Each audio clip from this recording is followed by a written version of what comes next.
Pasta খাওয়ার পর সাধারণ মেয়েটা অসাধারণ হয়ে গেল। ঢাকাই সিনেমার জনপ্রিয় অভিনেত্রী নুসরাত ফারিয়া। বাংলাদেশ ভারত যৌথ প্রযোজনার আশিকি চলচ্চিত্র দিয়ে বড় পর্দায় অভিষেক হয় তার। এই কাজের জন্য তিনি শ্রেষ্ঠ নবীন অভিনয়শিল্পী বিভাগে মেরিল প্রথম আলো পুরস্কার অর্জন করেন।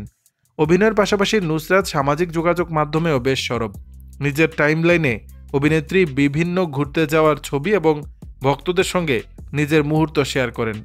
এবার নুসরাত এক অন্য মোডে নেটিজেনদের মাঝে ধরা দিয়েছেন, যেখানে দেখা যায় রেস্টুরেন্টে বসে বেশ খোশ মেজাজে ছবি তুলেছেন। খোলা চুল, চোখের চাহনি যেন ভক্তদের মনে দাগ কাটছে। ছবি শেয়ার করে নুসরাত ফারিয়া ক্যাপশনে লিখেছেন, সাধারণ মেয়েটা অসাধারণ হয়ে গেল পাস্তা খাওয়ার পর। ক্যাপশনের সঙ্গে যুক্ত করেছেন একটি হাসির ইমোজি। কমেন্ট বক্সে ভক্ত অনুরাগীরা বেশ অভিনেত্রীর প্রশংসা করছেন। তানিম নামে এক নেটিজেন লিখেছেন, মাশাল্লাহ, খুব সুন্দর, ভালোবাসা অবিরাম।